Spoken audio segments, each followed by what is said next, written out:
Hello students, I Dipendra welcome you all to Magnet Brains. Cengage book जो आपको IIT JEE Mains और advance के mathematics की तैयारी करवा रही है, इसमें आज हम पढ़ने वाले हैं स्ट्रेट लाइंस। आई होप आपको पता है स्ट्रेट लाइन चैप्टर में आज जो स्पेसिफिकली हम बात करेंगे वो होगी कि दो पैरेलल लाइंस के बीच की डिस्टेंस कैसे निकाली जाती है। अभी जो आपका पार्ट चल रहा है वो बुक हम जो डिस्कस कर रहे हैं वो है कोऑर्डिनेट ज्योमेट्री। इस बुक के एक्चुअली 5 सब पार्ट्स हैं जिसमें आपको trigo, vectors in 3D, algebra और कैलकुलस, ये हर एक पार्ट हम डिटेल में डिस्कस करने वाले हैं। बट फिलहाल कोऑर्डिनेट ज्योमेट्री का चैप्टर सेकंड स्ट्रेट लाइंस का ये टॉपिक कि दो पैरेलल लाइंस के बीच की क्या डिस्टेंस होती है वो कैसे निकालते हैं उस बारे में बात करेंगे। काफी अच्छा कंसेप्ट है, इस पर बेस्ड कई सारे क्वेश्चंस आते हैं, एप्लीकेशंस, और ये सब कुछ आज के लेक्चर में हम एक्सप्लोर करेंगे। और ये सारी चीजें बाय द वे हम आपको देते हैं फ्री ऑफ कॉस्ट, यानी कोई हिडन चार्ज नहीं होता है, कोई ऐसा सब्सक्रिप्शन बेस्ड मॉडल नहीं है जो खरीदना हो आपको, या कोई ट्रायल वर्जन या पेड वर्जन, ऐसा कुछ नहीं होता है। पूरा कोर्स, पूरा मॉड्यूल, पूरा package absolutely free of cost आपको मिलता है, यानी किंडरगार्टन टू 12th स्टैंडर्ड, अलग अलग बोर्ड्स, अलग अलग मीडियम्स और कई सारे कॉम्पिटिटिव एग्जाम्स। इसी के साथ साथ स्टूडेंट्स, अब अगर हम सीधे पॉइंट पर आएँ और काम की बात करें तो एक और छोटी सी चीज़ याद रखिएगा कि हम आपको हमारे नोट्स, गेट योर नोट्स, एक लिंक आपको दिखाई देगा इस वीडियो के डिस्क्रिप्शन में, वहाँ क्लिक करके आप नोट्स के लिए हमारी टीम से कॉन्टैक्ट कर सकते हैं और उसे लेकर भी डिस्कशन कर सकते हैं। विद दैट, अगर मैं दो पैरेलल लाइंस के बीच की डिस्टेंस की बात करूं तो बहुत ही मजेदार सा कंसेप्ट निकल कर आता है। पहले तो आपको ये इंश्योर करना पड़ेगा कि वो लाइंस पैरेलल हैं। सर लाइंस पैरेलल कब होती हैं? सर एक कंसेप्ट हमने सीखा है कि अगर दो लाइंस की स्लोप सेम हो जाए तो वो पैरेलल होती हैं। दूसरा तरीका ये कि सर एक लाइन है ax plus B Y plus c, है ना, और अगर ये है इक्वल टू 0 तो दूसरी लाइन में भी x और y के कोफिशिएंट्स सेम प्रोपोर्शन में होना जरूरी है, तभी जाकर वो लाइंस पैरेलल बनेगी। सर अगर ये a और b ना हो तो आपको ये इंश्योर करना पड़ेगा कि वो a और b बने। अगर वो a और b बन पा रहे हैं या तो कुछ कॉमन लेके या कुछ मल्टीप्लाई करके, और अगर नहीं बन पा रहे हैं तो फिर वो पैरेलल लाइंस नहीं है। तो पहले तो आपको इस नतीजे, इस कंक्लूजन पर आना पड़ेगा कि आप इन को सेम बना पाए। सर कैसे? मैं एक हल्का सा छोटा सा एग्जांपल देना चाह रहा हूं, जैसे यहाँ लिखा है 2x plus 3y minus 6 is equal to 0। फिर लिखा है let's say 4x plus let's say 6y plus 8 is equal to 0। पहली बात तो क्या है, लाइंस पैरेलल हैं। इसको पता करने का तरीका बस सबसे अच्छा यही है कि आप x के कोफिशिएंट्स का रेशो निकालो, ये है 1/2। अब y के कोफिशिएंट्स का रेशो निकालो, ये है 1/2। बिल्कुल सही बात सर, तो ये पैरेलल है। लेकिन इनके बीच की जब आप डिस्टेंस निकालना चाहोगे ना, जब आप डिस्टेंस फॉर्मूला अप्लाई करोगे तो आप बस ये थॉट अप्लाई करना, सुनिएगा ध्यान से इस काम की बात को, कि सर जब आप डिस्टेंस निकालोगे तो ये थॉट जरूर अप्लाई करना कि यहाँ पर ये 4 और 6 को आप ये 2 और 3 बना लो। और उसको बनाने का तरीका होगा कि आप पूरी इक्वेशन में से 2 कॉमन ले लें। जब आप पूरी इक्वेशन में से 2 कॉमन ले लेंगे तो इक्वेशन क्या बन जाएगी? ये बन जाएगी 2x plus 3y plus 4 is equal to 0। पहले तो आपको ये इंश्योर करना होगा, और जैसे ही आप इंश्योर करोगे तो आपको दिख रहा होगा कि ये इक्वेशंस अब क्लियरली x और y के कोफिशिएंट्स के टर्म्स में सेम है। बस जो बचा हुआ पार्ट है वो ये कि ये इसका कुछ और है और ये इसका कुछ और है, और वो तो होना ही है। अगर वो भी सेम आ जाएगा तो फिर ये लाइंस पैरेलल तो होंगी, या रादर मैं कहूँगा कोइंसाइड करेगी, और इनके बीच की डिस्टेंस फिर 0 हो जाएगी। तो क्लियरली ये -6 और 4 ये अलग अलग ही होंगे, है ना, अगर इनके बीच में कुछ सिग्निफिकेंट डिस्टेंस है तो। पहली कंडीशन समझ आई कि आपको चीज़ें कैसे यहाँ सेम बनानी है। फिर डिस्टेंस फॉर्मूला ये कहता है, मैं आपको मैकेनिज्म समझाना चाह रहा हूँ कि देखो चीजें हमने कैसे सोची। मेरा कहना है कि सर अगर दो लाइंस पैरेलल हैं, दो लाइंस अगर पैरेलल हैं तो मैं एक पॉइंट ले लेता हूँ, मैं एक रैंडम सा कोई पॉइंट ले लेता हूँ, मैं इस पॉइंट से इस लाइन की परपेंडिकुलर डिस्टेंस निकाल लेता हूँ, और मैं इसी पॉइंट से इस लाइन की भी परपेंडिकुलर डिस्टेंस निकाल लेता हूँ। लेट्स से मैं इस डिस्टेंस को कह देता हूँ d1 और इस डिस्टेंस को कह देता हूँ d2। Do you all understand कि सर अगर इन दोनों पैरेलल लाइंस के बीच की डिस्टेंस आपको निकालनी ही थी, जिसे अगर आप कहना चाहते हो लेट्स से थोड़ी देर के लिए d, तो उसे आप क्या कहोगे? उसे मैं सीधा सीधा क्या कहूंगा स्टूडेंट्स? d1 minus d2। आपको समझ आ रहा है क्या? सर d1 माइनस d2 से क्या? अरे जब आप d1 निकालोगे तो इस पॉइंट से इस लाइन की डिस्टेंस आप निकाल सकते हो ना, और इस पॉइंट से इस लाइन की डिस्टेंस आप निकाल लो, तो जो दोनों का डिफरेंस होगा वो यही तो डिस्टेंस होगी जो इन दोनों पैरेलल लाइंस के बीच की डिस्टेंस होगी। Do you all get that approach? बस यही थॉट अप्लाई करना है, और ये थॉट जब आप अप्लाई करेंगे तो फाइनल कंक्लूजन पे आप ये पहुंचेंगे कि सर दो पैरेलल लाइंस के बीच की जो डिस्टेंस होती है, जो दो पैरेलल लाइंस के बीच की डिस्टेंस होती है, कैसे सर? पैरेलल होने के लिए क्या होगा? ax plus B Y plus C is equal to 0, और दूसरी लाइन में भी ये कोफिशिएंट सेम होने चाहिए, ax plus B Y plus C dash is equal to 0। और क्लियरली ये दोनों लाइंस पैरेलल हैं तो इनके बीच की डिस्टेंस इनके बीच की डिस्टेंस, बाय द वे ये परपेंडिकुलर डिस्टेंस ही होगी, है ना, इनके बीच की ये जो डिस्टेंस है, शॉर्टेस्ट डिस्टेंस कह लो, परपेंडिकुलर डिस्टेंस जो भी कहना कह लो, वो दी जाएगी इन दोनों का difference divided by under root over, वही बात वापस स्टूडेंट्स, x और y के कोफिशिएंट्स के स्क्वायर्स का सम, और उस पर आप क्या लगा लीजिएगा, मॉड। ये फॉर्मूला आपको देगा दोनों पैरेलल लाइंस के बीच का डिस्टेंस, याद रहेगा। कैसे आया, क्यों आया, ये समझ आया। अब इसे अप्लाई कैसे करना है इस बारे में बात कर लेते हैं। तो अप्लाई कैसे करना है का सबसे अच्छा तरीका होगा क्वेश्चन सॉल्व कर लो। तो यहां क्या पूछ रहा है वो सुनिएगा ध्यान से। Find the equation of a line which is equidistant from parallel lines this and this. Sir पहले तो एक प्रॉब्लम है, क्या कि सर या तो 9x + 6y - 7 को कुछ करो, या 3x + 2y + 6 को कुछ करो, ऐसा कुछ करो ताकि यहाँ पे x और xy के कोफिशिएंट सेम हो जाए। तो मेरा कहना है सर इससे थोड़ा कुछ कर लेते हैं, ज़्यादा अच्छा रहेगा, है ना। तो मैं क्या कह रहा हूँ, एक इक्वेशन तो है सर 9x + 6y - 7 = 0। ये इक्वेशन को मैं 3 से मल्टीप्लाई करता हूँ, तो ये कितना हो जाएगा, 3 × 3 9x, यहाँ 3 से मल्टीप्लाई किया तो 3 × 2 6y, और यहाँ 3 से मल्टीप्लाई किया तो +18 = 0। वो आपसे ये पूछ रहा है, सुनिएगा ध्यान से, वो आपसे ये पूछ रहा है कि सर ये जो दो पैरेलल लाइंस हैं, है ना, ये जो दो पैरेलल लाइंस हैं, है ना, वो पूछ रहा है find the equation of the line, find the equation of line which is equidistant from these two parallel lines. वो आपसे एक ऐसी लाइन की इक्वेशन पूछना चाह रहा है, वो आपसे एक ऐसी लाइन की इक्वेशन पूछना चाह रहा है जो इक्विडिस्टेंट हो इन दोनों लाइन से। क्या आपको ये स्टेटमेंट, ये क्वेश्चन समझ आ रहा है? सर लाइन छोड़ो, पॉइंट्स के टर्म्स में बात करो। आपको परपेंडिकुलर बाइसेक्टर याद है कि सर अगर ये पॉइंट है और ये पॉइंट है, एक ऐसा पॉइंट बताओ जो इन दोनों पॉइंट से सेम दूरी पर हो। कैसी बात कर रहे हो सर, कितना आसान है, इन दोनों के बीच का मिड पॉइंट, क्योंकि ये इससे भी उतनी दूर होगा जितना ये इससे उतना दूर है। क्या आप मेरा पॉइंट समझ पा रहे हो? तो यही पॉइंट वाला नॉलेज अगर मैं लाइन में अप्लाई कर दूं, तो सर एक लाइन है आपकी ये जिसे आप कह लेते हो लेट्स से L1, एक लाइन आपकी है जिसे आप कह लेते हो L2, है ना। ये ऑफ कोर्स कौन सी लाइन है, ये है लेट्स से L1, और ये आपकी कौन सी लाइन है, L2। तो जरा सोच के बताओ एक और तीसरी लाइन जो इन दोनों से इक्विडिस्टेंट हो, उसकी इक्वेशन क्या होगी? सर जो आप एक और तीसरी लाइन ढूंढ रहे हो ना, जो इन दोनों से इक्विडिस्टेंट हो, उसे अगर मैं कहूँ थोड़ी देर के लिए L, तो वो क्लियरली इन दोनों के एग्जैक्ट बीच में होगी।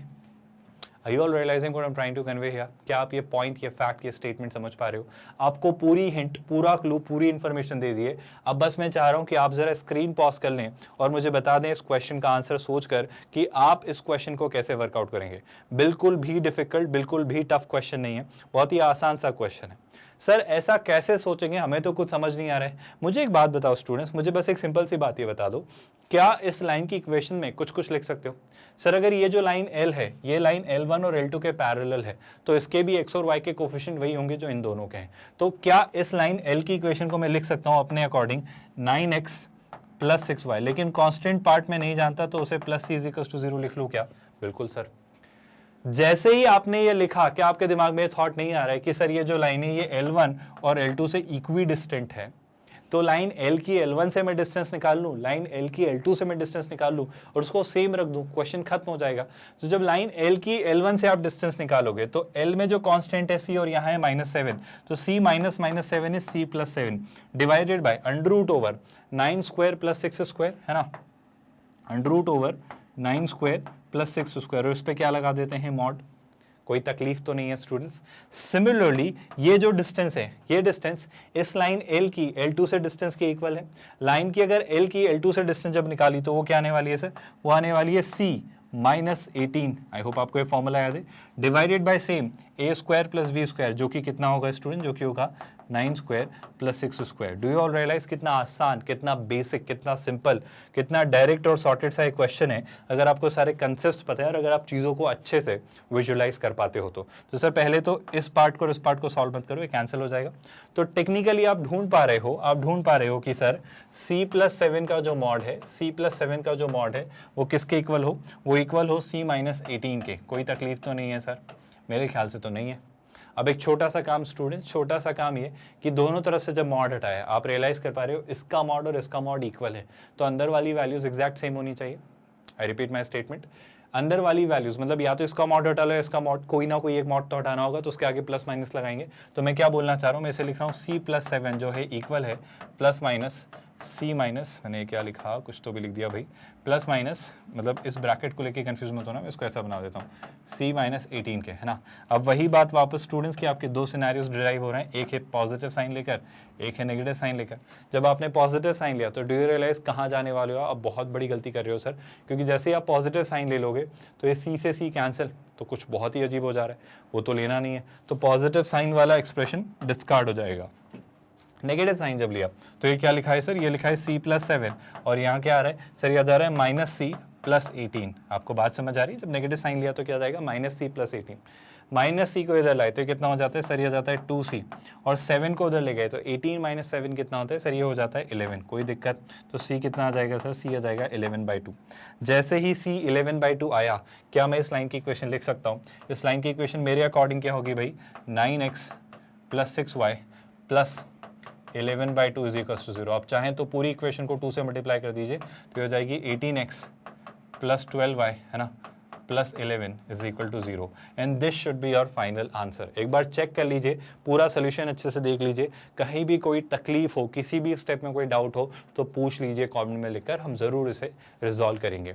पर मेरे ख्याल से तो एक आसान सा बेसिक सा एक क्वेश्चन था, बस आइडिया ये था कि आप ये पार्ट विजुलाइज कर पाएँ, फिर तो सीधा सीधा फॉर्मूला बेस्ड क्वेश्चन था। बस इसी इंटेलिजेंस की मैं बात करता हूँ। क्वेश्चंस आसान हैं, वो कंसेप्ट्स पर ही बेस्ड है जो आपको सिखाए गए, पर वो आपका लॉजिकल ब्रेन तो चेक करेंगे ना कि आप चीज़ें सोच पाते हो या नहीं, आप चीज़ें डेवलप कर पाते हो नहीं, आप नए नए इंजीनियस आइडियाज़ ला पाते हो या नहीं। इसी के साथ एक और काम का क्वेश्चन ट्राई करते हैं। ये क्वेश्चन और इंटरेस्टिंग है और मज़ेदार है।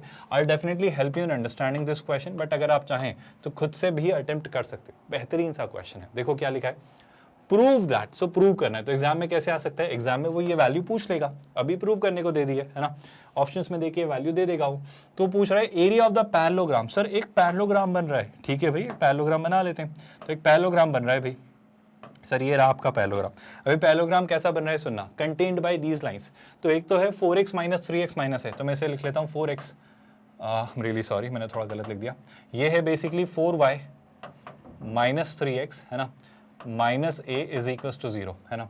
तो अगर ये पैरेललोग्राम है तो कहना है इसे जो दूसरी वाली लाइन है ये होगी 4x, क्यों लिख रहा हूँ मैं 4x, 4y, है ना, minus 3x and of course minus 3a is equal to 0।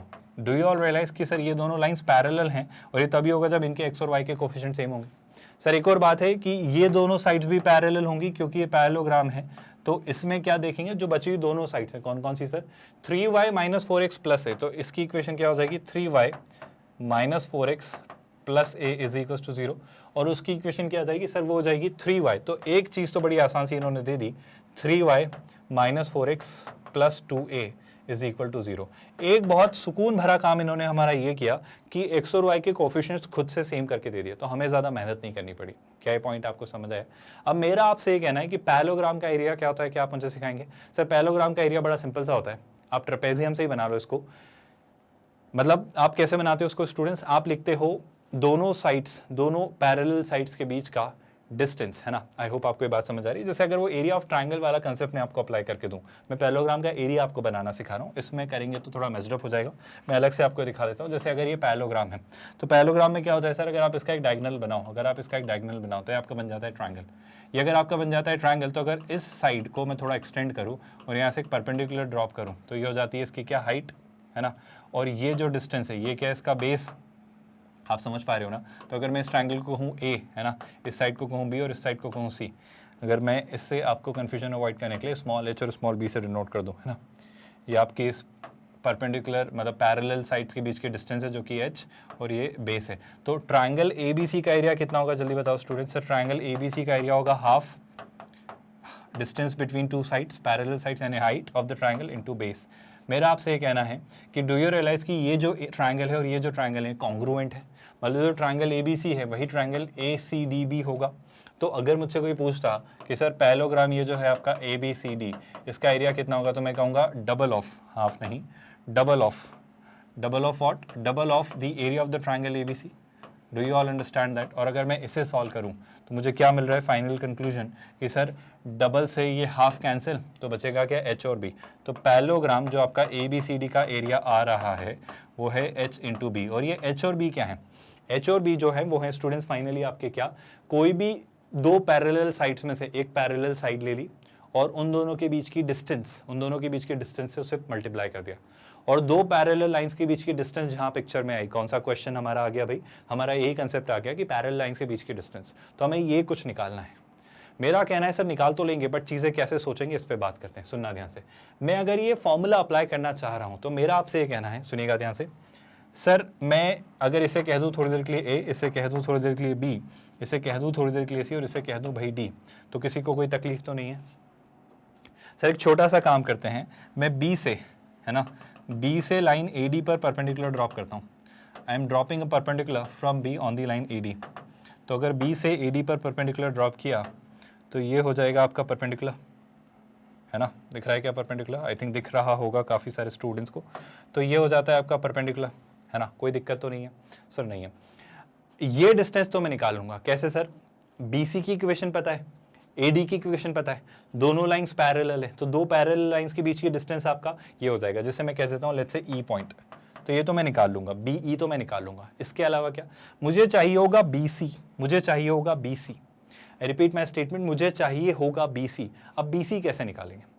अच्छा, कोई भी स्टूडेंट ये सोच रहा है क्या कि सर BC भी कुछ नहीं है, BC इन दोनों पैरेलल लाइंस के बीच की डिस्टेंस है, तो आप बिल्कुल गलत हैं। आप दो पैरेलल लाइंस के बीच की डिस्टेंस अगर निकालने के लिए कह रहे हो कि वो BC है, तो साहब ये परपेंडिकुलर नहीं है, ये परपेंडिकुलर होता तो वो इन दोनों लाइंस के बीच की डिस्टेंस होती। आप समझ पा रहे हो ना, मैं आपको ये कहना चाह रहा हूँ कि ये पैरेललोग्राम है, ये आपका पैरेललोग्राम है, ध्यान से देखो। और इस पैरेललोग्राम में गड़बड़ क्या हो जा रही है, इस पैरेललोग्राम में गड़बड़ ये हो जा रही है कि अगर आप इस लाइन को और इस लाइन को एक्सटेंड कर दो, तो आप अगर ये कहो कि ये जो डिस्टेंस है, ये जो डिस्टेंस है वो इन दोनों पैरेलल लाइंस के बीच की डिस्टेंस है, तो नहीं, आप गलत हो। इन दोनों के बीच की जो डिस्टेंस होगी ना, वो ये होगी कि आपने इससे इस पर एक परपेंडिकुलर ड्रॉप किया होता। आप मेरी बात समझ पा रहे हो क्या? जब आपने इस पर परपेंडिकुलर ड्रॉप किया होता ना, वो इसकी परपेंडिकुलर डिस्टेंस होती। Do you all get my point? तो ये साइड की लेंथ को आप परपेंडिकुलर डिस्टेंस मत कहना अगर आपको ये कंफ्यूजन हो रही है तो। क्या मैं वापस अपने पॉइंट पर आ जाऊँ? पॉइंट क्या है समझना स्टूडेंट्स। सर BE यानी दोनों साइड्स के बीच की डिस्टेंस तो मैं निकाल लूंगा, पर मुझे ये साइड भी तो चाहिए। तो इस साइड को निकालने का भी एक तरीका हम बनाते हैं। इस साइड को निकालने का जो तरीका हम बना रहे हैं वो समझना, मैं थोड़ा इसे अलग से बता रहा हूँ, समझिएगा ध्यान से। इसे जब हम समझना चाह रहे हैं तो मैं आपसे ये कह रहा हूँ, सुनना ध्यान से स्टूडेंट्स, बहुत क्रूशियल सा पार्ट है, थोड़ा अलग से ड्रॉ कर रहा हूँ ताकि आप कन्फ्यूज्ड ना हो और आप अच्छे से चीज़ें समझ पाएँ, है ना। ये आपका मान लो पैरेललोग्राम है ना। आपने क्या किया सर, आपने इस साइड को एक्सटेंड किया कुछ इस तरीके से, आपने इस साइड को भी एक्सटेंड किया कुछ इस तरीके से, कोई दिक्कत तो नहीं है सर? नहीं है ना। अब मेरा कहना है आपसे कि अगर मैंने इस पर एक परपेंडिकुलर ड्रॉप किया, अगर मैंने इस पर एक परपेंडिकुलर ड्रॉप किया तो एक परपेंडिकुलर हो गया है। बहुत ध्यान से सुनना, बहुत काम की बात मैं कहने वाला हूँ। अब बात समझना स्टूडेंट्स, ये आपका था B, ये था आपका C, है ना, ये ऑफ कोर्स आपका था A और ये था आपका D। यहाँ पे मैं E ऑलरेडी ले चुका हूँ, B से जो आपने परपेंडिकुलर ड्रॉप किया है वो आपका E था। मैं इस पॉइंट को कहता हूँ F। बहुत काम की बात मैं कहने जा रहा हूँ, इस बात को समझना स्टूडेंट्स। एक बस इतना सा मुझे बता दो, बस इतना सा मुझे बता दो, क्या आप मुझे बता सकते हो कि BF कितना होगा? जैसे ही BF निकलेगा ना, शायद मैं BC तक पहुंच जाऊं, मैं पहुंच जाऊंगा कुछ ना कुछ करके, पर क्या आप मेरी BF निकालने में हेल्प कर सकते हो? सर BF कुछ नहीं है, BF जो है वो है लाइन AB और CD के बीच की परपेंडिकुलर डिस्टेंस। तो सर ठीक है, मैं BF भी निकाल लूंगा। निकालेंगे कैसे? निकल जाएगा, अभी बस मैं क्वेश्चन बता रहा हूँ कि कैसे करना है ना। अब जैसे ही BF निकला तो सर BC कैसे निकालोगे? आई रिपीट माई क्वेश्चन, जैसे ही BF निकला तो BC कैसे निकलेगा? BC निकालने के लिए अगर मैं थोड़ी देर के लिए इस एंगल को कहूँ स्टूडेंट्स थीटा, अगर मैं थोड़ी देर के लिए इस एंगल को कह दूँ थीटा, तो मुझे क्या पता है सर एक राइट एंगल ट्रायंगल है, सर एक राइट एंगल्ड ट्रायंगल है जिसमें आपको एक साइड और एक एंगल पता है, एक साइड और एक एंगल पता है, तो क्या आप कोई दूसरी साइड पता नहीं कर सकते? कर सकते हैं। क्या आपको मेरा पॉइंट समझ आ रहा है? सुनिएगा ध्यान से। अगर मैं इस एंगल को थोड़ी देर के लिए कह दूँ थीटा, इस एंगल को अगर मैं थोड़ी देर के लिए कह दूँ थीटा, तो ज़रा सोच के बताओ स्टूडेंट्स, आप क्या कहोगे? मैं कहूँगा सर, सुनिएगा ध्यान से, अगर मैं आपसे पूछूं ये एंगल थीटा है ना, तो आपका ये एंगल हुआ 90 डिग्री, ये एंगल ऑफ कोर्स क्या हुआ 90 डिग्री, और ये जो एंगल थीटा है ये कहाँ बन रहा है स्टूडेंट्स? हाइपोटेन्यूज के सामने, है ना। मतलब आई होप आप डाइजेस्ट कर पा रहे हो बात। तो अगर मैं आपसे इस थीटा एंगल के कॉन्टेक्स्ट में पूछूं तो मुझे बताओ, इस थीटा के जस्ट अपोजिट, इस थीटा के जस्ट अपोजिट जो साइड है वो है परपेंडिकुलर, और इस थीटा के जस्ट नीचे जो साइड है वो है इसका बेस। क्या है बात आपको समझ आ रही है? तो मुझे परपेंडिकुलर और हाइपोटेन्यूस में इंटरेस्ट निकालना है, इंटरेस्ट आ रहा है, तो मैं क्या यूज़ करूंगा? मैं यूज़ करूंगा साइन थीटा। तो सुनिएगा ध्यान से, अगर मैं साइन थीटा डिफाइन करूं तो साइन थीटा क्या होगा? सुनना सर, साइन थीटा होगा इसके अपोजिट साइड, वो क्या है? BF, जो कि है आपका परपेंडिकुलर, है ना, और इसका हाइपोटेन्यूस जो कि है BC। कोई तकलीफ तो नहीं। तो अगर मैं BC ढूंढना चाहूँ सर तो BC क्या होगा, BC होगा BF अपॉन साइन थीटा, और साइन थीटा को न्यूमरेटर में ले आए तो क्या उसे मैं कॉसेक थीटा लिख सकता हूँ। क्या मेरी बात आप समझ पा रहे हैं कि जो साइड BC को मैं कहना चाह रहा हूँ वो मैं कहना चाह रहा हूँ BF कॉसेक थीटा। और BF क्या है सर, BF है इन दोनों लाइंस के बीच की परपेंडिकुलर डिस्टेंस। कोई तकलीफ तो नहीं है। तो ये आ जाएगा आपका BC। सर BC आने के साथ आपको क्या चाहिए, अब अगर मैं इस पैरेललोग्राम के एरिया की बात करूं तो वो एरिया जो होगा वो मेरे लिए बस इतना सा होगा सर। उस एरिया को अगर मैं लिखना चाहूं तो एरिया क्या होगा, कोई भी एक साइड जो कि मैं क्या लेना चाह रहा हूं BC, और परपेंडिकुलर डिस्टेंस बिटवीन वो जो साइड्स लिए आपने, वो जो साइड लिए, तो अगर BC आपने साइड लिए तो BC के पैरेलल कौन है, AD। तो BC और AD के बीच में डिस्टेंस क्या है सर, वो है BE। तो BC और B का प्रोडक्ट मुझे चाहिए। Do you all get my point. Sir BC जो हमने निकाला जस्ट अभी, BC जो हमने निकाला वो है BC जो है वो है BF कॉसेक थीटा। आप समझ पा रहे हो, एरिया का फॉर्मूला जो अब हमारी नई भाषा में आ रहा है वो क्या होगा, जो एरिया आप निकालना चाह रहे हो सर, BC जो है, जो BC है वो क्या होगा सर, BC जो है वो है BF cosec theta.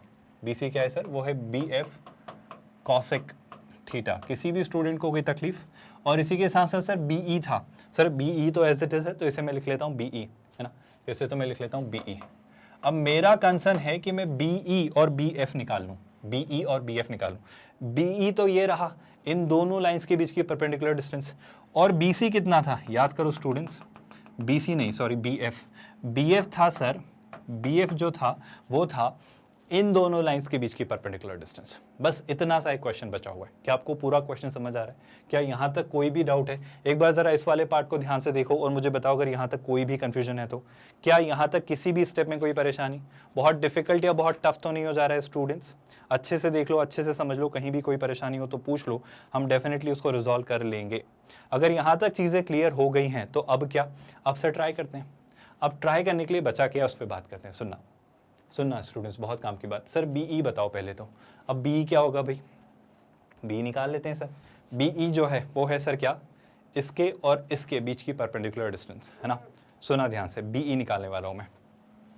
I hope बहुत टफ और बहुत मुश्किल सी बातें नहीं है ये। BE क्या होगा सर, देखो BE जब आपने निकालना चाहा तो देखो 4y 3x 3x सेम है, तो -3a में से -a सबट्रैक्ट किया तो क्लियरली 2a आना है। और 2a में अभी जो मैं सोच रहा हूँ वो जो भी है, तो 2a पे क्या लगा लेता हूँ, मॉड, है ना।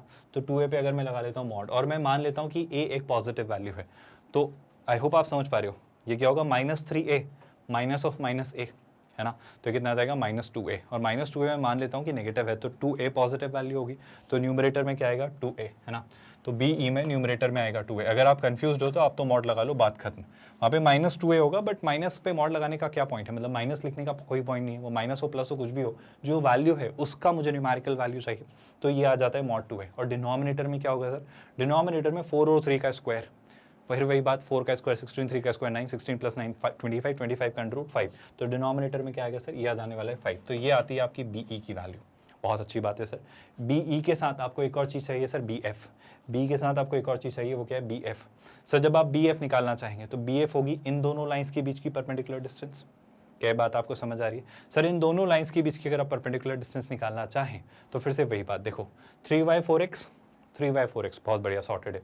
ये क्या है, 2a, और ये क्या है, a। तो 2a और a का डिफरेंस a, तो 2a और a का डिफरेंस a। तो जब आप BF निकालना चाह रहे हो तो न्यूमरेटर में क्या आएगा सर, न्यूमरेटर में आएगा मॉड a, है ना। डिनोमिनेटर को फिर से गौर से देखो स्टूडेंट्स, फिर से वही बात, 3 और 4 5 बन जाना है, कुछ कहने की जरूरत तो नहीं है ना। तो ये क्या जा रहा है, डिनोमिनेटर में 5। सर आपने सब कुछ निकाल लिया, आपने BE निकाल लिया, आपने BF निकाल लिया, पर अभी आप कॉसेक थीटा का क्या करोगे? आप कॉसेक थीटा का क्या करोगे मुझे ये बताओ। बस मेरी इतनी सी हेल्प कर दो स्टूडेंट्स कि आप कॉसेक थीटा कैसे निकालोगे, ये क्वेश्चन हो जाएगा खत्म। सर ये थीटा कैसे निकालेंगे? मेरा कहना है जनाब, आप थीटा निकालने के लिए ज्यादा मेहनत क्यों कर रहे हो? सर थीटा तो निकला हुआ रखा है, बस थोड़ा दिमाग लगाना है। ऐसे कैसे sir? Theta is nothing but the angle between this and this line. Theta is nothing but the angle between this and this line. और दो लाइंस के बीच का एंगल निकालना तो सीखा है आपको। कड़ियां समझ आ रही हैं कैसी जुड़ी हुई हैं? और ये क्वेश्चंस ऐसे बनेंगे साहब कि एक ही क्वेश्चन में सब कुछ पूछ लेंगे वो। तो जिसने भी कोई एक कॉन्सेप्ट छोड़ दिया होगा कि नहीं तो टफ लग रहा है, छोड़ दो, नहीं आ रहा है, देख लेंगे, या एक कॉन्सेप्ट अच्छे से पढ़ लिया होगा कि इसका ही क्वेश्चन करके आऊंगा, तो गड़बड़ यही होगी कि क्वेश्चन तो वो ऐसा पूछेंगे जो सब कुछ अपने अंदर समाहित करके रखे होगा। और उसमें फिर सब कुछ आ जाएगा, मतलब उसमें फिर हर चीज़ पूछ ली जाएगी, उसमें वो हर एक चीज़ पूछ लेगा, सिर्फ एक चैप्टर के ही अलग अलग कंसेप्ट नहीं, अलग अलग चैप्टर्स के कंसेप्ट मिक्स करके, और फिर आप क्या करते रह जाएंगे। और फिर ये थॉट कितना गंदा है जब कोई कह रहा है कि सर ये चैप्टर इंपॉर्टेंट है, ये थोड़ा कम इंपॉर्टेंट है। ऐसा कुछ नहीं होने वाला है। आईआईटी जेईई मेंस और एडवांस तो भेदभाव नहीं करने वाली, वो कोई डिस्क्रिमिनेशन नहीं करेंगे, वो आपको हर चैप्टर को इक्वली इंपॉर्टेंस देकर हर चैप्टर से क्वेश्चंस पूछेंगे। आपको रियलाइज भी नहीं होगा, वो चैप्टर दिख रहा होगा कि सर ये तो डिटर्मिनेंट जैसा क्वेश्चन दिख रहा है, पर बाद में जाके रियलाइज होगा नहीं यहाँ तो स्ट्रेट लाइन लग गया, नहीं यहाँ तो मैथमेटिकल रीजनिंग लग गया, नहीं सर इसमें तो डिफरेंशिएशन हो रहा है, यहाँ पे कोई और ही अलग ही कुछ लग रहा है, स्टैटिस्टिक्स या क्वाड्रेटिक। चीज़ें ऐसे मर्ज करके पूछी जाती हैं जनाब, इस बात को प्लीज़ आप समझिए। तो वापस बात करते हैं इस क्वेश्चन की, जहाँ पे हमको ये निकालना है सर कि इसमें ये थीटा क्या है। तो थीटा क्या था सर, इस लाइन और इस लाइन के बीच का एंगल। अच्छा बताओ CD की स्लोप कितनी थी सर, CD की अगर आप स्लोप निकालें, मुझे तो इन दोनों लाइंस के बीच का एंगल निकालना है, राइट, इन दोनों लाइंस के बीच का एंगल निकालना है ना, तो मुझे ये थीटा बेसिकली निकालना है, ये हमारा क्या था थीटा। तो थीटा बेसिकली इसके और इसके बीच का एंगल है।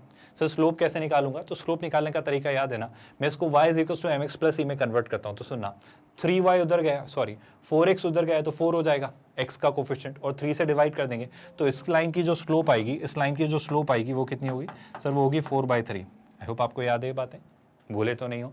आई होप आपको पता है -a/b आपकी स्लोप होती है अगर ax + by + c फॉर्म में इक्वेशन लिखिए तो। सर इस लाइन की स्लोप क्या होगी, अगर इस लाइन की मैं स्लोप निकालूं, लेट्स कॉल इट m1 है ना, इस लाइन की अगर मैं स्लोप निकालूं तो let's call it m2। Clear सी वही बात स्टूडेंट्स, 3x को वहां शिफ्ट किया तो 3x का कोफिशिएंट और 4 से डिवाइड किया तो कितना हो जाएगा 3/4। 4/3 और 3/4 ये दो स्लोप्स हैं, तो इन दोनों लाइंस के बीच का जो एंगल होगा वो क्या होगा सर, tan थीटा जो दिया जाता है, tan थीटा जो दिया जाता है वो होता है मॉड m1 - m2। तो 3/4 और 4/3 है, कैसे लिख दो, मॉड लगा दिया तो कोई दिक्कत लेने की जरूरत नहीं है, डिवाइडेड बाय 1+, आई होप आपको याद है m1 - m2 upon 1 + m1 m2, formula भूले तो नहीं है, तो 1+, ये कितना हो जाएगा 3/4 × 4/3। अब क्या करें सर, अब अगर आप देखो ध्यान से जरा तो क्या बन रहा है, tan थीटा = समझो समझो समझो क्या हो रहा है सर, 3 × 3 9, 4 × 4 16, 16 बाय सही लिख रहा हूँ ना, फिर से बोलता हूँ रुको, 3 × 3 9, 4 × 4 16, तो 9 में से 16 सब्ट्रैक्ट करना है, तो 9 में से 16 सब्ट्रैक्ट किया तो कितना, 9 में से 16 दिमाग में क्यों नहीं आ रहा है, कुछ गलत तो नहीं बोल रहा हूँ, बिल्कुल सही, तो 7 आ रहा है क्या, मैं लिख लेता हूँ, मतलब मैं कुछ तो गड़बड़ कर रहा हूँ मुझे ऐसा लग रहा है, तो 9 - 16 हम कर रहे हैं तो बिल्कुल 7 ही तो आना है, क्यों सोच रहे हैं हम ज़्यादा, है ना। तो ये आ रहा है सर 7 आपका, कुछ दिक्कत तो नहीं, तो ये आ रहा है -7 और डिवाइड बाई 12 है ना, और यहाँ पे क्या आ रहा है सर देखो 1+, ये कैंसिल तो ये बच रहा है 1, तो 1 + 1 कितना 2, कोई दिक्कत किसी भी स्टूडेंट को। सर मॉड लगा लिया है, तो मॉड लगाने से क्या हो जाएगा समझना बात को, 7/24 सीधा सीधा tan थीटा आ रहा है आपका, तो tan थीटा जो आ रहा है आपका सर वो क्या आ रहा है, वो आ रहा है 7/24। कोई दिक्कत किसी भी स्टूडेंट को अभी तक तो नहीं होगी। सर अगर tan थीटा आ रहा है 7/24, हमें तो tan थीटा नहीं चाहिए था, हमें तो कुछ और चाहिए था, हमें क्या चाहिए था cosec थीटा, तो cosec निकालना है। अब सुनना, काम की बात सुनना स्टूडेंट्स, बहुत सिंपल सा सॉर्टेड सा एक्सप्रेशन है, ये आपका एक राइट एंगल ट्रायंगल था जिसमें थीटा था, तो tan थीटा क्या होता है, परपेंडिकुलर अपॉन बेस, तो ये हो जाएगा परपेंडिकुलर, ये हो जाएगा बेस, तो ये हो जाएगा 7 और ये हो जाएगा 24। तो हाइपोटेन्यूज क्या होगा, कुछ दिक्कत तो नहीं है इस बात को लेकर, हाइपोटेन्यूज क्या होगा, इसका स्क्वायर प्लस इसका स्क्वायर, मेरे ख्याल से 25 आना चाहिए, फिर भी एक बार क्रॉस चेक कर लेते हैं। सुनना, 7 का स्क्वायर 49, 7 का स्क्वायर कितना 49 है ना, और 6 का स्क्वायर 625, और 625 में से अगर 49 सब्ट्रैक्ट किया 620, या फिर ऐसे ही कर लो यार, 24 का स्क्वायर ऐड कर दो 49 में है ना, तो 24 का स्क्वायर कितना होता है स्टूडेंट्स, 24 का स्क्वायर मुझे याद नहीं है, तो मैं क्या करूंगा, मैं 20 + 4 का स्क्वायर करूंगा। सुनना, ऐसे कैसे, मैं दिमाग में क्या कर रहा हूँ वो बता रहा हूँ है ना, ऐसा आपको ब्रेन में करना है, मैं लिख के अभी बता रहा हूँ। मैं 24 के स्क्वायर को 20 + 4 का स्क्वायर लिख रहा हूँ, तो 20 का स्क्वायर कितना 400, 4 का स्क्वायर कितना 16, और 2ab, तो 20 × 2 40, 40 × 4 160, तो यार 160, आई थिंक बिल्कुल सही बात है, वही जा रहा है, तो यहाँ जा रहा है 6, यहाँ जा रहा है 7, और यह जा रहा है 4 + 1 5। आप मेरी बात समझ पा रहे हो क्या। अब अगर आप 576 में 49 ऐड करते हो, अगर 576 में 49 ऐड करते हो, आप समझ रहे हो ना, 24 का स्क्वायर प्लस क्या 7 का स्क्वायर, तो अगर ये ऐड किया तो देखो 9 और 6 कितना 15, 5 कैरी 1, 7 और 4 11, और 1 12, और 1 और ये 6, तो बिल्कुल सही सर, ये पाइथागोरियन ट्रिपलेट होता है 7, 24 और 25, ये हमेशा याद रखना है स्टूडेंट्स। पाइथागोरियन ट्रिपलेट से क्या फायदा सर, आप मेरी बस इतनी हेल्प करो कि आप मुझे यहाँ पे साइन थीटा बता सकते हो। सर साइन थीटा होगा परपेंडिकुलर अपॉन हाइपोटेन्यूज, तो कॉसेक थीटा क्या होगा, कॉसेक थीटा होगा जनाब, जल्दी बोलो भाई, कॉसेक थीटा होगा hypotenuse upon perpendicular, so that is 25/7। Did you all get that. तो कॉसेक थीटा आ रहा है आपका 25/7। अब आई थिंक क्वेश्चन खत्म होने को है, क्योंकि समझना बात को, आप बात को समझना है स्टूडेंट्स, कॉसेक थीटा कितना आ रहा है 25/7। कॉसेक थीटा जो आ रहा है आपका सर वो आ रहा है 25 बाय ऑफ कोर्स 7। तो मेरे ख्याल से जो एरिया था सर, जो एरिया हम निकाल रहे थे वो B E into B F cosec theta था। तो अगर हम ये निकालना चाहें तो फाइनली हम क्या बोलेंगे, देखो मॉड 2a इंटू मॉड ए, तो ये हो जाएगा मॉड ऑफ, अच्छा 2 बाहर निकाल लो क्या, मॉड ऑफ ये, अच्छा 2 बाहर निकाल लिया, 2 से कोई फर्क नहीं पड़ता, तो मॉड ए इंटू मॉड ए यानी मॉड ए का स्क्वायर। और अब ए कुछ भी हो नेगेटिव पॉजिटिव उसका स्क्वायर पॉजिटिव होगा, और उसके स्क्वायर अगर पॉजिटिव होगा तो उसमें मॉड लगाने की जरूरत नहीं है, तो बस ये क्या रहेगा ए स्क्वायर, है ना। अब आगे सुनिएगा सर, यहाँ पे 5 इंटू 5 डिनोमिनेटर में कितना बच जाएगा 25, और जब इसे मल्टीप्लाई किया तो ये कितना आ जा रहा है 25/7। और जरा आप इसे सिंप्लीफाई करके देख लो सर, 25 से 25 कैंसिल, तो ये आता है 2a²/7। ये कितना आता है सर 2a²/7, जो कि हमारा ऑप्शन तो नहीं होगा बट ऑफ कोर्स वो क्या होगा ऐसा कुछ, मतलब a² का 2/7 टाइम्स, वो वही है 2a²/7। Did you all realise and understand how easy this question was? But हाँ, ये काफ़ी कॉम्प्रिहेंसिव था, ये काफ़ी कॉम्प्रिहेंसिव था ज्योमेट्री के कॉन्टेक्स्ट से कि आपको पैरेललोग्राम की अंडरस्टैंड नहीं पता हो, ये काफ़ी कॉम्प्रिहेंसिव था इस कॉन्टेक्स्ट से कि आपको दो पैरेलल लाइंस के बीच का डिस्टेंस का फॉर्मूला पता हो, आपको ये पता हो कि पैरेललोग्राम का एरिया इस तरीके से कैसे निकाला जाता है, आपको ये पता हो कि दो लाइंस के बीच का एंगल कैसे निकाला जाता है। और इन सारी बातों के थ्रू हमने ट्रिगो भी अप्लाई करके, आपको समझ आ रहा है ना, ट्रिगो भी बहुत अच्छे से अप्लाई करके हमने फाइनली इसका एरिया निकाला। सर इतने टफ क्वेश्चंस आएंगे क्या? बिल्कुल आएंगे। मैं कह रहा हूँ जेईई एडवांस तो यही पूछेगा, जेईई एडवांस तो चीज़ें ऐसी पूछेगा, वो मार्क्स ऐसे ही नहीं देने वाला आपको, मतलब थाली में सजा के कुछ नहीं मिलेगा, वहाँ अच्छे क्वेश्चंस आएंगे, कॉम्प्रहेंसिव आएंगे, काफ़ी कुछ सोचना होगा। वहाँ पे एक या दो से ज़्यादा चैप्टर्स के कंसेप्ट मर्ज करके इस तरीके से पूछे जाएंगे, जैसे यहाँ कोऑर्डिनेट भी लग गया, ज्योमेट्री भी लग गया, ट्रिगो भी लग गया, और बहुत अच्छे से लगा साहब, कुछ हल्का फुल्का नहीं लगा। कोऑर्डिनेट का भी स्लोप भी लग गया, एंगल बिटवीन टू लाइंस लग गया, distance between to parallel lines लग गया, ट्रिगो भी लगेगी अच्छे से, और हर एक चीज़ इस तरीके से पूछी जाएगी। आई होप आप ये बातें याद रखोगे। ये बातें याद रखोगे तो मैं एक क्वेश्चन आपको एज अ होमवर्क देना चाह रहा हूँ। इस क्वेश्चन में आपके पास बहुत सारी चीज़ें, सो ये तो बहुत डिफिकल्ट क्वेश्चन है, पहली बात तो घबराओ मत, मैं आपको क्वेश्चन समझा जरूर दे रहा हूँ, करना आपको ही है, तो अच्छा क्वेश्चन है, करना क्या है इस बारे में बात करते हैं। A line L is drawn from P4,3 to meet the lines L1 and L2।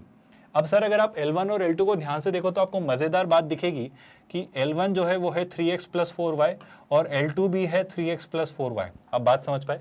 आपको स्ट्राइक कर रहा है कि सर L1 और L2 कोइंसिडेंटली दो पैरेलल लाइंस है, तो ये मान लो रही आपकी लाइन L1 और ये मान लो रही आपकी लाइन L2, और ये तो गिवन है सर कि L1 और L2 कैसी हैं, दो पैरेलल लाइंस, है ना।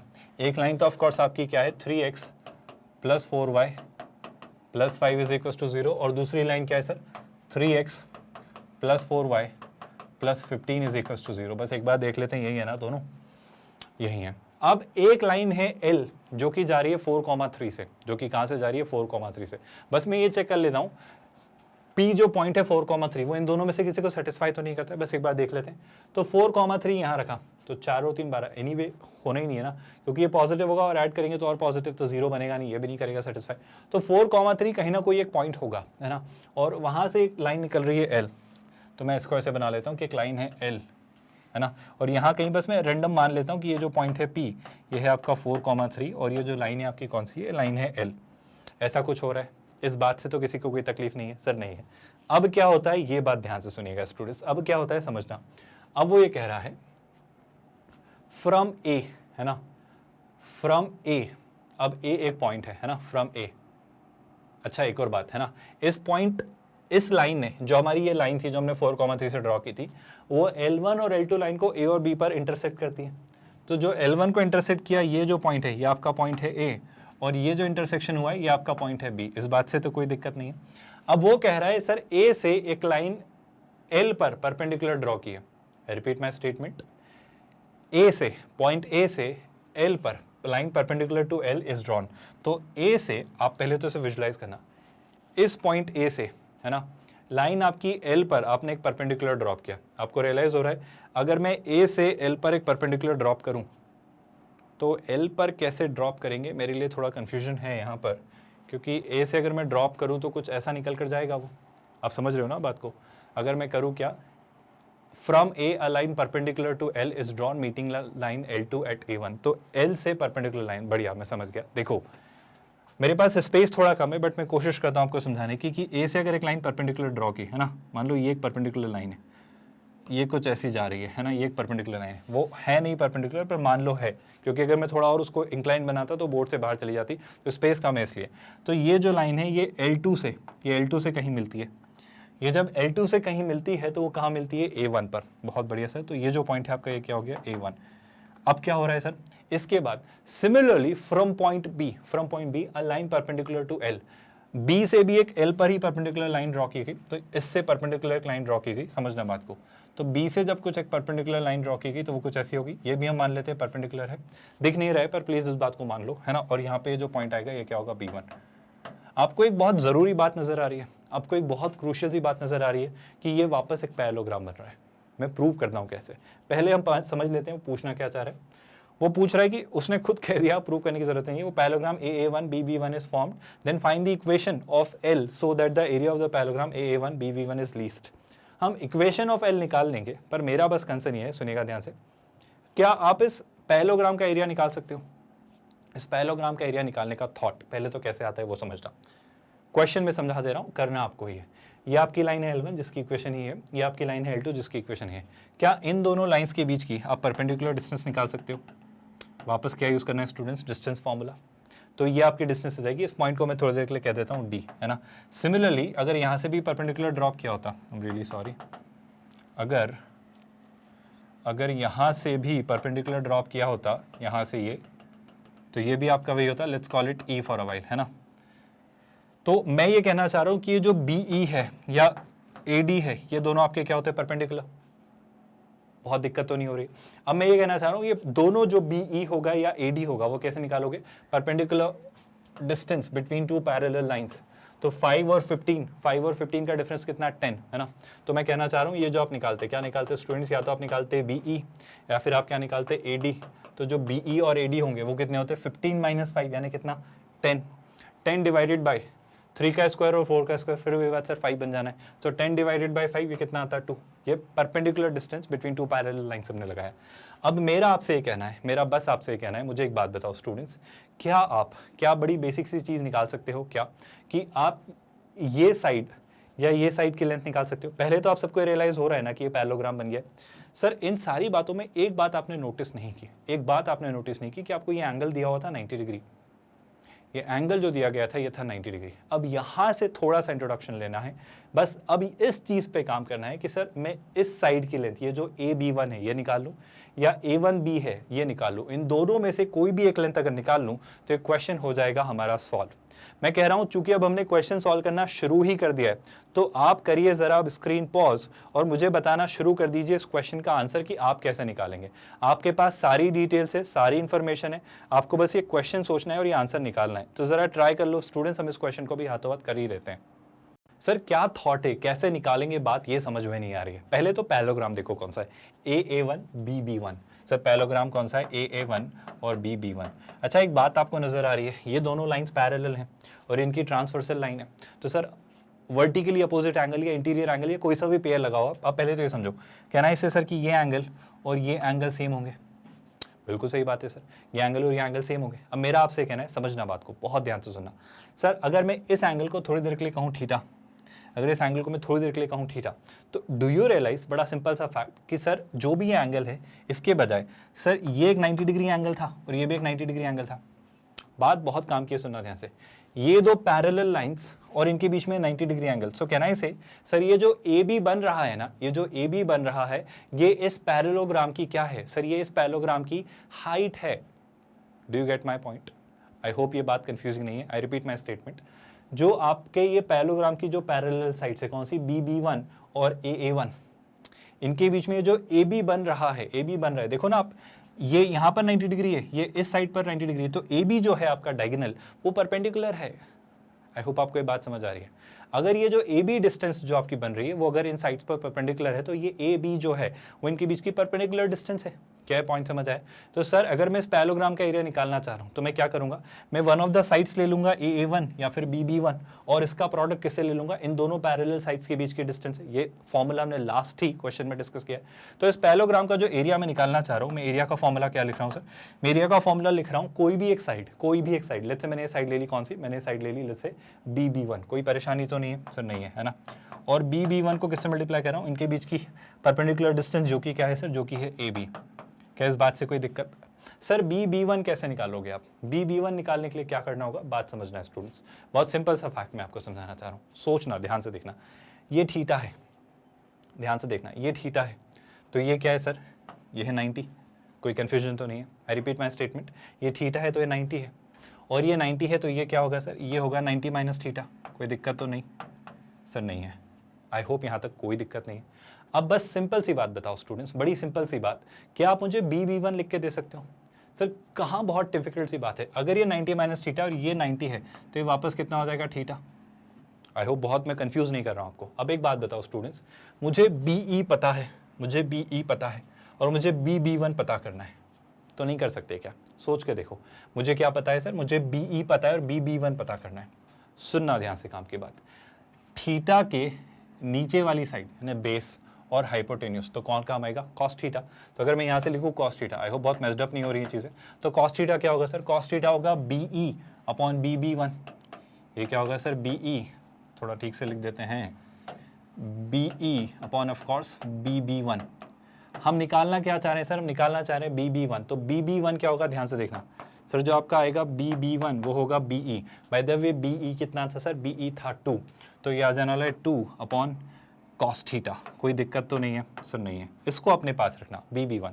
अच्छा, सिमिलरली AB भी निकाल सकते हैं क्या? ध्यान से देखो, ये है आपका AB, ये है आपका AB, आप देख पा रहे हो? अच्छा सर सिंपल सी बात है, बड़े ध्यान से सुनिएगा स्टूडेंट्स, ये एक लाइन है और ये इस लाइन पर यहाँ पे 90 डिग्री एंगल बना रही है, तो ये भी कितना होगा, 90। आप मेरी बात समझ पा रहे हो क्या? आई होप बहुत कंफ्यूज नहीं कर रहा हूँ मैं। अगर ये एक 90 डिग्री एंगल है तो ये भी एक 90 डिग्री एंगल है। मैं बस फाइनली ये प्रूव करना चाह रहा हूँ, प्लीज़ इस बात को समझो, अगर ये 90 माइनस थीटा है तो ये वापस क्या आ जाएगा, theta. Did you all understand that? और I hope I have not confused you all. बड़ी सिंपल सी बात है, वहाँ क्यों जाना है सर, यहीं सोच लो, उतना करने की भी ज़रूरत नहीं थी। मैं कह रहा हूँ उतना करने की भी ज़रूरत नहीं थी, है ना। ये कितना था, BB1 कॉस थीटा, इस नाम ऐसे ही रखते हैं। मैं कह रहा हूँ सर उतना सोचने के बजाय भी आप इसको ऐसे सोच सकते थे। ध्यान से सुनना है स्टूडेंट्स, ये वाला ट्रायंगल देखो, AEB, कौन से ट्रायंगल की बात कर रहा हूँ, AEB। AEB ट्रायंगल में मैं निकालने में इंटरेस्टेड हूँ AB, मैं निकालने में इंटरेस्टेड हूँ AB। मुझे क्या पता है, EB। थीटा, थीटा के अपोजिट परपेंडिकुलर और हाइपोटेन्यूस, परपेंडिकुलर और हाइपोटेन्यूस मतलब साइन थीटा। तो अगर मैं यहाँ पे AEB में साइन थीटा निकालूं, सुनिएगा ध्यान से, अगर यहाँ साइन थीटा निकालूं, इस रिजल्ट को तो अपने पास रखिएगा, ये हमारे काम आने वाला है। अगर मैं साइन थीटा निकालूं तो क्या आएगा स्टूडेंट, साइन थीटा।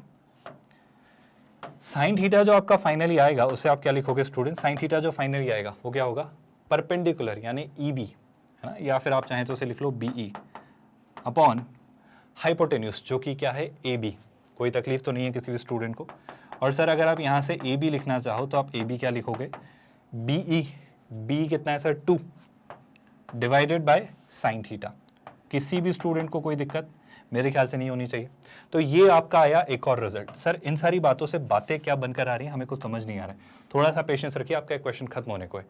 जब इस पैरेललोग्राम का एरिया आपने लिखना चाहा, जब इस पैरेललोग्राम का आपने एरिया लिखना चाहा, तो एरिया क्या बन के आया हमारे अकॉर्डिंग, उस पर बात करते हैं। सर एरिया जो हमारे अकॉर्डिंग निकल कर आया वो था BB1 इंटू AB। BB1 था 2 अपॉन कॉस थीटा, AB था 2 अपॉन साइन थीटा। तो आपका जो एरिया निकल कर आ रहा है वो एरिया कितना आ रहा है सर, आपका जो एरिया निकल कर आ रहा है वो आ रहा है 2 इंटू 2 यानी 4 अपॉन ऑफ कॉस कितना, sine theta into cos theta. क्या ये बात आपको समझ आ रही है? सर करना क्या चाह रहे हो, मैं कह रहा हूँ कि अगर मैं न्यूमरेटर और डिनोमिनेटर दोनों को 2 से मल्टीप्लाई करूं तो एरिया क्या बन रहा है, तो सर एरिया बन रहा है 8 अपॉन देखो ध्यान से, ये साइन 2 थीटा का फॉर्मूला बन रहा है, आपको दिख रहा है क्या, 2 sine theta cos theta sine 2 theta. हमसे जो क्वेश्चन में बोला गया था वो पढ़ते हैं। हमसे क्वेश्चन में जो बोला गया था वो ये था सर कि जो आपका पैरेललोग्राम का एरिया है ना, जो आपका एरिया है पैरेललोग्राम का वो होना चाहिए least. The area of the parallelogram should be least, कम से कम वैल्यू होनी चाहिए। तो इसकी कम से कम वैल्यू से आपका क्या मतलब है? मुझे एक बात बताओ, ये एरिया है 8 फिक्स्ड है, डिनोमिनेटर को मैं बदल सकता हूं, तो अगर इस एक्सप्रेशन की मिनिमम वैल्यू चाहिए तो डिनोमिनेटर को मैक्सिमाइज करेंगे, मतलब साइन 2 थीटा की मैक्सिमम वैल्यू चाहिए। साइन 2 थीटा की मैक्सिमम वैल्यू क्या होती है सर, साइन 2 थीटा की जो आप मैक्सिमम वैल्यू चाह रहे हो वो होती है 1। आई होप आपको पता है -1 से 1 के बीच होता है ना साइन ऑफ एनी एंगल। तो अगर ये 2 थीटा साइन 2 थीटा 1 के इक्वल है तो एंगल क्या होगा सर, एंगल 90 डिग्री होगा। यानी आपका जो 2 थीटा है वो कितना है 90 डिग्री, यानी आपका थीटा कितना होगा सर, थीटा होगा 90/2 यानी π/4 या फिर आप उसे कह लो 45 डिग्री। क्या ये बात आपको समझ आई? मतलब आपको थीटा मिल गया सर, थीटा क्या मिल गया 45 डिग्री, यहाँ तक कोई डाउट तो नहीं है सर। थीटा मिल गया 45 डिग्री, अब क्या, अब आप वापस आओ बात पे। थीटा 45 डिग्री मिलने का क्या मतलब है, सुनना। थीटा 45 डिग्री का मतलब है, सुनना ध्यान से, ये जो एंगल है सर ये है 45। कोई तकलीफ तो नहीं है इस बात से? अब ये क्वेश्चन कैसे खत्म हो रहा है वो सुनना। ये क्वेश्चन ऐसे खत्म हो रहा है क्योंकि सर अभी तक एक इंफॉर्मेशन जो आपको दी गई थी P, जो कि है 4,3, जिससे गुजरती है आपकी लाइन L, वो तो आपने अभी यूज ही नहीं करी, बस वही यूज करने वाले हैं। कैसे, सुनना काम की बात। काम की बात यह है, क्या मुझे इस लाइन की स्लोप पता है, क्या मुझे इस लाइन की स्लोप पता है? मैं मान लेता हूं इस वाली लाइन की जो स्लोप है वो है लेट्स से m, इस लाइन की स्लोप है मान लेता हूं m। क्या मुझे इस लाइन की स्लोप पता है? सर इस लाइन की स्लोप मुझे पता है। कैसे, सुनिएगा ध्यान से। 3x को वहां शिफ्ट किया तो -3x और फिर 4 से डिवाइड किया तो -3/4। तो इस लाइन की जो स्लोप आएगी जिसे मैं कहता हूं m, वो कितनी हो जाएगी स्टूडेंट्स, हो जाएगी -3/4। आई होप आपको पता है -a/b स्लोप होती है। मुझे बस ये बताओ, इस लाइन और इस लाइन के बीच में एंगल है 45 डिग्री, इस लाइन की स्लोप है m और उस लाइन की स्लोप है -3/4। तो क्या एंगल बिटवीन टू लाइन से मैं ये वाली स्लोप निकाल सकता हूँ? इस लाइन की स्लोप मिल जाएगी और ये लाइन किस पॉइंट से गुजरती है मिल जाएगी। लाइन की इक्वेशन नहीं बना सकते क्या? तो हम लगाएंगे एंगल बिटवीन टू लाइन्स वाला फॉर्मूला। आई होप आप ये लगा सकते हो। तो एंगल बिटवीन टू लाइन्स लगाया तो क्या आ जा रहा है सर 1045। हमारा दोनों लाइन्स के बीच का एंगल हमको पता है ना 1045। हमारी पहली लाइन की स्लोप है m, दूसरी लाइन की स्लोप है -3/4, तो उसको मैं लिख देता हूँ +3/4 divided by 1 plus m1 m2, तो वो है -3/4, तो ये हो जाएगा माइनस साइन, तो हो जाएगा -3m/4। कोई दिक्कत स्टूडेंट्स मेरे ख्याल से तो नहीं होनी चाहिए। सर इसे करना है सिंप्लीफाई, इसे जैसे ही करना चाहा सिंप्लीफाई, तो देखो 1045 कितना होता है 1, है ना। तो एक तरफ तो मिल रहा है क्या, ये हो जा रहा है 4m + 3 डिवाइडेड बाई 4, है ना, ये आपका न्यूमरेटर है। और डिनोमिनेटर क्या है, ये मैं इसे इस तरफ रख लेता हूँ। डिनोमिनेटर क्या है, सुनना ध्यान से, डिनोमिनेटर है 4, ये आ जाने वाला है स्टूडेंट्स, हम लिखेंगे finally 4 minus of course 3m divided by 4। I hope ये बात आपको समझ आ रही है। हमने क्या किया, इससे यहाँ और इसे वहीं रहने दिया क्योंकि 1045 हो जाता है 1। अब क्या निकल कर आ रहा है सर, काम की बात ये कि आप देखो ना, यहाँ पे भी 4 है, यहाँ पे भी 4 है, लिखने का does not make any sense. तो मैं इसको तो पहले यहीं से हटा देता हूँ। तो ये बचेगा आपका 4m + 3 और यहाँ पे बचेगा 4 - 3m। Do you all realise that कि ये कैसे होने वाली हैं चीज़ें? अब मेरा वही आपसे कहना है कि सर चीज़ें सोच लो आप, एक बार प्लस साइन ले लो, एक बार माइनस साइन ले लो। जब आप प्लस साइन लेते हो तो क्या बनता है, बात करते हैं इस बारे में, है ना। आई होप आप समझ पा रहे हो, इस तरफ भी मॉड है, इस तरफ भी मॉड है। तो एक बार प्लस साइन लिया तो मैंने क्या किया, 4m + 3 को 4 - 3m के इक्वल रखा। और जब आपने नेगेटिव साइन लिया तो 4m + 3 को आपने -4 + 3m यानी इसके नेगेटिव के इक्वल रखा। आई होप ये पॉइंट आपको समझ आ रहा है। अब यहाँ से अगर सोचना चाहा तो क्या सर, 3m को इधर लाए तो 4m + 3m 7m, है ना, और 3 उधर गए तो 1, तो m की वैल्यू कितनी आती है 1/7। बहुत बढ़िया, एक स्लोप आ रही है। यहाँ से शिफ्ट किया तो देखो ध्यान से, क्या 3m को इधर लाए तो 3m को इधर लाए तो कितना आता है, m आ जाता है, और ये आ जाता है वापस वही क्या माइनस, कुछ गलत तो नहीं कर रहा हूँ, हाँ कुछ गलत नहीं कर रहा हूँ, तो ये हो जाता है कितना -7। डू यू रियलाइज वही परपेंडिकुलर लाइंस की वो स्लोप आ रही है, मतलब एक आ रहा है 1/7 और एक आ रहा है -7, है ना। तो आपको कोई एक लेकर चलना है। अब आप कौन सी लेकर चलेंगे इस पे सवाल आता है, आप 1/7 लेंगे या -7, कंसर्न ये है। बड़ी सीधी सी बात है स्टूडेंट्स, यहाँ पर एक लाइन जो बन सकती थी वो आपको एक जो दूसरी लाइन दे रहा है ना, इसकी स्लोप दे रहा है, वो इसकी स्लोप दे रहा है। बस आपको ये सोचना है कि इन दोनों में से कौन सी वाली लाइन है। बेशक ये भी बन सकती थी, तो आप तो दोनों लाइंस की इक्वेशन लिख दीजिए, फाइनली वो क्या होगा आपका आंसर। क्या आपको समझ आ रहा है? एक 1/7 स्लोप के साथ ले लीजिएगा, एक बार -7 के साथ। आई होप यहाँ से लिखने की जरूरत नहीं है, आपके पास स्लोप है, आपके पास पॉइंट है जिससे लाइन पास होती है, आप आंसर एक ही स्टेप में लिख देंगे। आई होप यहाँ तक कोई डाउट नहीं है। इसके साथ अब हम बढ़ते हैं आगे नेक्स्ट क्वेश्चन की तरफ। ये है आज का आपका पहला असाइनमेंट क्वेश्चन। ये क्वेश्चन आपको खुद से ट्राई करना है स्टूडेंट्स, और इस क्वेश्चन का आंसर आपको वर्कआउट करना है खुद से। तो ये रहा आपका पहला असाइनमेंट क्वेश्चन। वो क्या कह दे रहा है, P और P' हैं वो डिस्टेंसेस हैं इस लाइन की और इस लाइन की ओरिजिन से। बहुत सिंपल सा फॉर्मूला है, ओरिजिन से परपेंडिकुलर डिस्टेंस वाला फॉर्मूला अप्लाई कर देना, आ जाएगा आपका। फिर वो ये प्रूव करना है। मेरे ख्याल से बहुत टफ क्वेश्चन है ही नहीं स्टूडेंट्स। परपेंडिकुलर डिस्टेंस P और P' मतलब जो है वो किससे, ओरिजिन से इन दोनों लाइंस की। बहुत ईजी सा फॉर्मूला है, आई होप आप समझते हो कि अगर एक लाइन है क्या, अगर एक लाइन है AX + BY + C, है ना, अगर इसकी मुझे परपेंडिकुलर डिस्टेंस चाहिए किससे, ओरिजिन से, तो ये तो कितना आसान है सर, 0 × A 0, 0 × B 0, तो न्यूमरेटर में C, है ना, डिवाइडेड बाय √/क्या ए स्क्वायर प्लस बी स्क्वायर। बस आपको पी और पी डैश निकालना है। एक बार यहाँ से पी आ जाएगा, यहाँ से पी डैश आ जाएगा, वो वैल्यू में रख देना, आपका आंसर आ जाएगा। कोई दिक्कत, कोई परेशानी, कोई तकलीफ अगर ये नहीं है तो और असाइनमेंट क्वेश्चन क्या रहे, ये भी आपका आज का एक असाइनमेंट क्वेश्चन है। आपको प्रूव करना है कि परपेंडिकुलर जो पॉइंट आपने ड्रॉप किए, किससे, इससे, इससे और इससे, इस लाइन पर, तो वो जीपी में है। तो पहले तो परपेंडिकुलर निकाल लेना, जो लेंथ आएगी उन लेंथ में इसका जो स्क्वायर होगा वो इसके और इसके प्रोडक्ट के इक्वल होगा। क्यों सर? क्योंकि हम जानते हैं स्टूडेंट्स कि अगर ए, बी और सी तीन टर्म्स जीपी में है तो जो मिडिल टर्म होती है वो ज्योमेट्रिक मीन होता है दूसरी दो एक्सट्रीम टर्म्स का। याद है ना? बस यही बात मैं आपसे कहना चाह रहा हूँ। अगला जो आज का क्वेश्चन है, जो आपके लिए असाइनमेंट है, वो ही है, find the in centre of the triangle formed by these lines. तो आपको क्या दिया जा रहा है स्टूडेंट्स? लाइन दे दी जा रही है, आपको इन सेंटर निकालना है। बहुत टफ टास्क नहीं है। इन सेंटर का फॉर्मूला याद है ना? हमने जो फॉर्मूले डिस्कस किए थे याद करो। कोऑर्डिनेट सिस्टम जो हमने फर्स्ट चैप्टर पढ़ा था, वहाँ पे आप जाइए, वहाँ से चीज़ें निकालिए और इन लाइंस की हेल्प लीजिए। बहुत टफ, बहुत डिफिकल्ट क्वेश्चन ये भी नहीं है।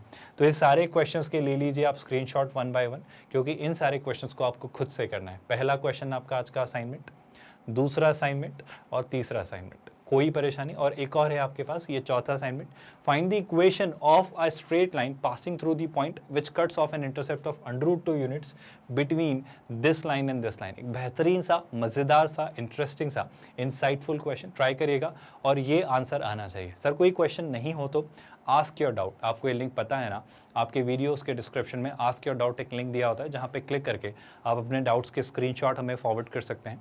और क्या करना है फाइनली बिल्कुल भी नहीं भूलना है कि हमारा प्लेटफॉर्म पूरे तरीके से free of cost quality online education provide कर रहा है। यानी कि भाई किंडरगार्टन टू 12th स्टैंडर्ड, अलग अलग बोर्ड्स, अलग अलग मीडियम्स और कई सारे कॉम्पिटिटिव एग्जाम्स आपको प्रोवाइड किए जा रहे हैं एब्सोल्युटली फ्री ऑफ कॉस्ट। इसी के साथ साथ क्या स्टूडेंट्स, बिल्कुल भी फ्री ऑफ कॉस्ट, मतलब बिल्कुल भी कोई चार्ज नहीं है। We don't ask for a single penny, मतलब एब्सोल्युटली फ्री ऑफ कॉस्ट। कोई सब्सक्रिप्शन जैसा मॉडल नहीं है, कोई ट्रायल वर्जन या पेड वर्जन नहीं है, कोई हिडन कॉस्ट नहीं है। मतलब आपको सिंगेज की बुक का पूरा complete solution, IIT JEE Mains और एडवांस की तैयारी, मैथमेटिक्स के कॉन्टेक्स्ट से अगर मैं बात करूँ तो ये जो बुक 5 पार्ट्स में डिवाइडेड है, algebra, coordinate geometry, trigonometry, calculus और आपका वेक्टर्स इन 3D, ये सारी बुक्स के वन आफ्टर वन हम जो सोल्यूशन निकालेंगे, ये सब कुछ मिलेगा आपको फ्री ऑफ कॉस्ट। सारे कंसेप्ट अच्छे से पढ़ेंगे, हर कंसेप्ट पर बेस्ड क्वेश्चंस करेंगे ताकि वो कंसेप्ट कंसोलिडेट हो जाए, और हम JEE मेंस और एडवांस लेवल के क्वेश्चंस करेंगे ताकि आप बेहतरीन तरीके से एक अच्छी अंडरस्टैंडिंग डेवलप कर पाएँ। इसी के साथ साथ स्टूडेंट्स, अगर आपको ये PDF नोट्स चाहिए या हमारी ई-बुक्स चाहिए तो उसके लिए आप हमारी टीम से कांटेक्ट कर सकते हैं। गेट नोट्स, आपको एक लिंक दिखाई देगा इसी वीडियो के डिस्क्रिप्शन में, आप आसानी से वहाँ क्लिक करके टीम से कम्युनिकेट कर सकते हैं। वेबसाइट www.magnetbrains.com या हमारा YouTube चैनल पर हर एक चीज़ प्रॉपरली सिस्टमैटिकली अरेंज्ड है। मैं चाहूँगा कि ये जो प्लेलिस्ट है, इसका लिंक भी आपको इसी वीडियो के डिस्क्रिप्शन में मिल जाएगा। ये जो प्लेलिस्ट है, सिंगेज बुक का जो सोल्यूशन है, इसे आप अपने अकाउंट में सेव करके रख लीजिए, अपने YouTube अकाउंट में, ताकि आप हमेशा सिस्टमैटिकली ऑर्गेनाइज्ड मैनर में चीज़ें एक्सेस कर पाएँ और आपको कभी भी कोई भी बैकलॉग क्रिएट ना हो। आपके पास हमेशा वीडियोज़ प्रॉपरली रखे हुए हो, आपको पता हो कि कौन सा नया वीडियो है, कब क्या देख लेना है, आपकी इंडेक्सिंग सही बनी रहे कि आपने कुछ कहाँ से छोड़ा था लास्ट टाइम और कहाँ से चीज़ें देखनी है, ताकि आप कोई भी अपडेट मिस ना करें और आप हमेशा नोटिफाइड रहें, आप इन्फॉर्म्ड रहें और आप हर एक लेक्चर देखते रहें। इसी के साथ साथ स्टूडेंट्स, IIT JEE मेंस और एडवांस की तैयारी आपको फ्री ऑफ कॉस्ट करवाई जा रही है। अगर इन लेक्चर से आपको हेल्प मिल रही है तो लाइक ज़रूर करिएगा। देखो, चैनल को सब्सक्राइब करने से ना कोई भी अपडेट मिस नहीं होगा। जैसा मैं कह रहा हूँ, प्लेलिस्ट को सेव करके रख लो तो आपको हमेशा नोटिफिकेशंस मिलते रहेंगे। और तीसरी सबसे ज़रूरी बात स्टूडेंट्स, एक free of cost quality online education platform जो सिंगेज बुक का IIT JEE मेंस और एडवांस लेवल तक आपको सोल्यूशन दे रहा है, आपकी तैयारी करवा रहा है मैथमेटिक्स सब्जेक्ट को लेकर। हम चाहेंगे कि इन वीडियोस को आप और भी स्टूडेंट्स से शेयर करें ताकि वो भी इससे बेनिफिट ले पाएँ और इसे अवेल कर पाएँ। With that students, we are calling it a day here. ख्याल रखिए अपना। Thank you so much.